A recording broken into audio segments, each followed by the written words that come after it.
recent years, Black students are choosing to attend historically Black colleges and universities for a safe learning environment.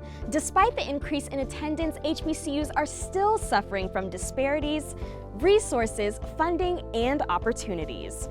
Raising awareness of this problem is key. Entrepreneur and HBCU advocate Luke Law Jr. is shining a spotlight on HBCUs with HBCU Buzz.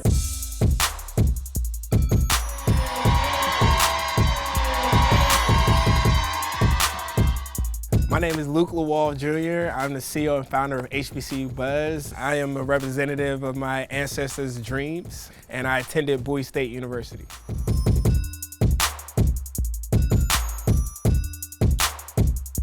Describe your experience attending an HBCU. Whew. I mean, there's nothing like it.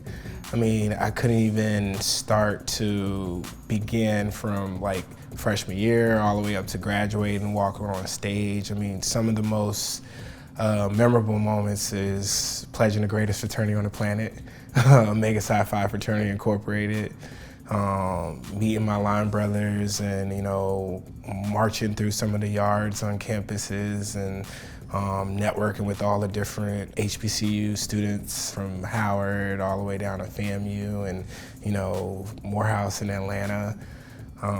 But to sum it up, I would just say just meeting my family. So Luke, tell me how you started HBCU Buzz. So I was in my dorm room and I brought a bunch of my friends with me and I got diverse opinions about the name, and then we launched the blog site. In 2010, mainstream media portrayed HBCUs as negative. And one of the things I would always see is HBCUs in the mainstream media whenever someone was embezzling on campus or someone died on campus. So I started HBCU Buzz to erase that stigma. So I attended this leadership conference. It's called NASAP. Where they bring all the SGA presidents and kings and queens to like one leadership conference for the weekend. And that was my first exposure to some of the other HBCU students. And I met the SGA president from FAMU, and that was my first time even hearing of FAMU. I think I was a sophomore in college at the time, and once I started networking with them, he invited me to their campus. When I got to their campus, I was just so shocked at how they ran their campus. Like, they had offices, their student body was really in control of what actually happened on campus. They ran like a real like governing body. And then when I got back to Bowie, obviously we started to mimic some of those practices, and then I realized that they had so many great initiatives that were changing the world that we never even knew about. And that's when I started to pay more attention to how HBCUs were depicted in the media, and then I started to realize, like, wow, we're really being depicted as negative. And then that's when I created HBCU Buzz. Talk to me a little more about the stigmas that surround HBCUs. We often hear that, you know, it's not the real world and you're not getting a real education. You know, some of those things that people who've attended HBCUs hear about all the time. Talk about, you know, creating the need to combat some of those stereotypes. The one that I hate the most is people ask me all the time is, are HBCUs still relevant? And then I'm just like, you know, that's the wrong question. The question should be, where would we be without HBCUs? If it wasn't for our forefathers that created some of those campuses, we weren't even, you know, able to congregate to be able to read and write and be able to educate ourselves at a higher level. You know, when I think of all the wonderful people that came from our beloved institutions, I couldn't even imagine, you know, where we would be without these pillars of the Black community. To the left, just like to the right, wow. And then, you know, I hear things like, you know, HBCUs aren't diverse. That's a lie. There's diversity amongst Black people. I've learned more about the world through my African brothers and sisters that I met at some of these HBCU campuses. And I think a lot of times people look at it and it's easier to label HBCUs as not diverse just because they assume that we're all the same, and we're not. Yeah, absolutely. I think that's such a big point that I always try to drive home to people who have a limited scope of HBCUs, that we're one of the most diverse spaces that house college students. So I love that you said that. When you started HBCU Buzz, it focused on one campus, and now you've opened it up to all HBCU campuses. Talk to me about that growth. Yeah, I mean, when I first started it, we were just on Twitter. And I think we started as like a shout out pages because one of the things that I noticed immediately is I didn't know how many HBCUs there were. You know, my mom went to Howard and my dad went to Bowie, but they were so like DMV focused. And you know, I've heard of like Morehouse and Spelman, but that was it. But I started to realize how wonderful our institutions are. And then I just started to put some of those images out there. Talk to me about how HBCU Buzz comes together with larger corporations to create initiatives for HBCU students. We've partnered with over hundreds of companies trying to figure out how to intersect their brand in the HBCU space.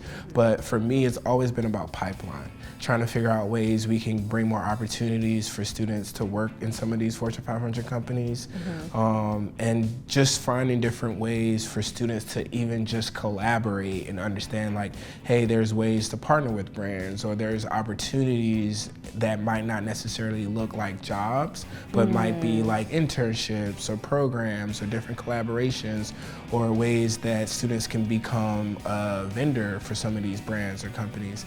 But as of recently, since you know the George Floyd incident, a lot of Fortune 500 companies have been interested in helping HBCUs. So what we've been doing is trying to figure out ways we can create initiatives for brands to use their platform to uplift all the wonderful things that HBCU students are doing.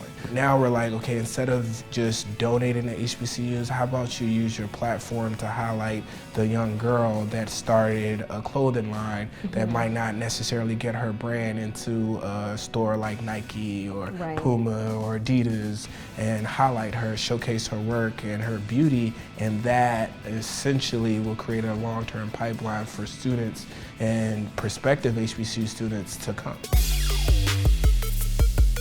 Tell me about some of the initiatives you helped start with HBCU Buzz. So when I was an undergrad, I started a bunch of different campaigns. One of the ones that I love the most is the HBCU Top 30 Under 30. We highlight 30 individuals from different HBCUs that are trailblazers, killing it on all their respective campuses. And I've just loved to see how the list has grown and the dynamic leaders that everyone has become, and it's been phenomenal. This past year, we partnered with Diageo to double down on that commitment. Over the last few years, HBCU enrollment has increased, but that doesn't necessarily translate to actual funding and resources for our schools. What do you think needs to be done in that space, and how does HBCU Buzz play a role in that? I think it's legislation, for the most part. I read an article today that North Carolina A&T has increased their student enrollment, but were penalized from the state. I think it was like $2 million because they increased their enrollment. I think legislation has to change, and we have to rethink the way we fund our HBCUs. You know, when I was an undergrad, I was a part of a coalition that sued the state for misappropriation of funds over, I want to say, decades, right? Wow. We marched a lot, and you know, we won. And I think Maryland is still paying out for Maryland HBCUs based on that settlement. But I mean, when I think of results, I think it has to start from a legislative standpoint, especially for our public HBCUs. And then I think it's about, you know, giving back. No one's going to support us like us, and that has to be the forefront of everything we do. And you know, everyone has a small piece to the puzzle. And I think for me, it's showcasing all the things that come from our schools. But for you, it might be using your mic to tell the stories. Yeah. For other people, it might be, you know, donating or passing on the torch, or every industry leader trying to educate all the wonderful things that our HBCUs are doing. Right. So, you know, I think we all have a small piece to play, and as long as we're doing our part, we'll help our institutions. For sure. So what's next for HBCU Buzz? For now, we're going to get right on campus. We want to do more experiential. I want to do more events. We want to activate more on the campuses. The new generation that's coming in within HBCUs are so diverse, so unique, and the class is so different, and I want to explore all the opportunities that they have to offer. Yeah, well, we can't wait.